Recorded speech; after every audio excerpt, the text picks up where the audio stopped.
Mexico, we plan to use a large amount of SKUs and a big sales force to reach high unit sale numbers. With 7 different SKUs and a sales force of 39, Mexico produced the best results consistently throughout the simulation for Team 2. In Brazil, our team utilized a large sales force of 37, and we progressively decreased the amount of SKUs throughout the simulation. Initially, there were 8 SKUs, and we brought it down to 5 by period 8. Our plans worked as unit sales in Brazil steadily increased from 17.6 million in period 3 to 76.5 million in period 8. Placed the plant in Chile due to its location and the average total cost of goods being low. This led to lower expenses in Chile and other countries. While the market in Argentina was unkind to us throughout the simulation, reducing the SKUs and placing the plant in Chile were our plans to help. We lowered the expenses by limiting the amount of items on the product line and decreasing the cost of goods. The plant in Chile decreased tariff and shipping costs from 22.8 million in period 2 down to 4 million in period 8. Breaking down our final results of this simulation, after making one last final adjustment in period 8, we saw our decisions make a turn for the better. All 4 of our countries had increased in net contribution from the previous year, along with 3 of those countries being in positive figures. Chile, though still negative, had increased as well from period 7 by $1 million.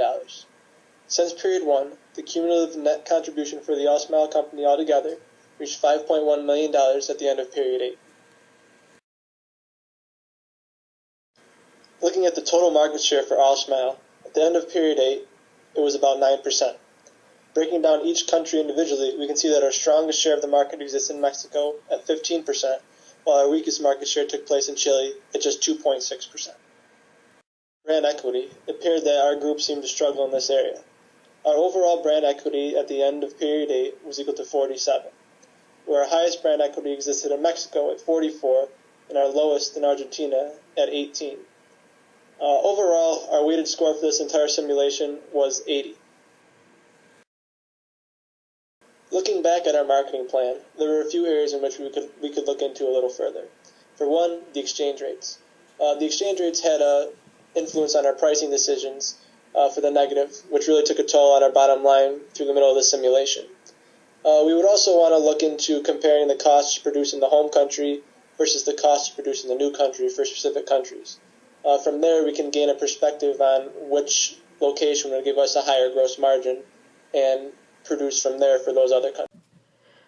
Based on the situation of the last period, KMO distributed 6 kinds of toothpaste, which considered to be beneficial for the company by giving consumers more options. In addition, KMO has mainly focused on the hypermarket and self-serve distribution channel, which also play a significant role in increasing revenue. However, KMO did not focus on advertising segment in Mexico, which could have impacted the number of sales. Additionally, KMO promotion budget is too low compared to those brands that generate high profit. To improve KMO performance, I believe advertising budget should be increased. They should also provide additional types of products for Caregate toothpaste. I also believe that they should increase the number of hypermarket sales force. 5 key things our team learned about being a manager for a company that is expanding internationally are: location is a key aspect, brand equity is important but difficult to achieve, choosing the correct SKUs and advertisements are important, teamwork can lead to the best results, and being mindful of exchange rates. During the simulation, we noticed that choosing the right countries to enter into was extremely important in order to reach sustainable profits. A few countries we chose to enter into were not the best financially for us. For example, Argentina and Chile were 2 countries where we did not sell enough to cover our costs, and it created losses which affected other aspects of the simulation. Learning from this experience, we now know that picking a country involves a lot of research and should be exited if it remained unprofitable. The second thing we learned is brand equity is important but difficult to achieve. Brand equity was an aspect our group struggled with during the simulation, mostly because our sales were low in countries due to other reasons, but having a high brand equity is important in globalization. This is the aspect that a manager wants to see grow and develop over time. The higher the brand equity, the more successful you are in the countries. The third thing we learned is choosing the correct SKUs and advertisements are important to success. Studying a country is one thing, but choosing the right criteria to be successful is extremely significant. There were several SKUs to choose from, and picking the correct one to sell based on the decision criteria per country determined overall success. While deciding on SKUs, it involved looking at the established competition and what the individuals in that country preferred.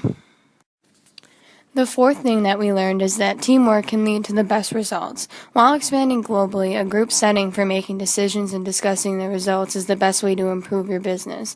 This allows for ideas to flow throughout the group and everyone gets a better understanding for why certain decisions are better than others.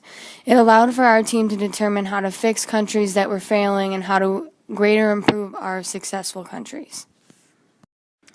Lastly, the fifth thing that we learned is to be mindful of exchange rates.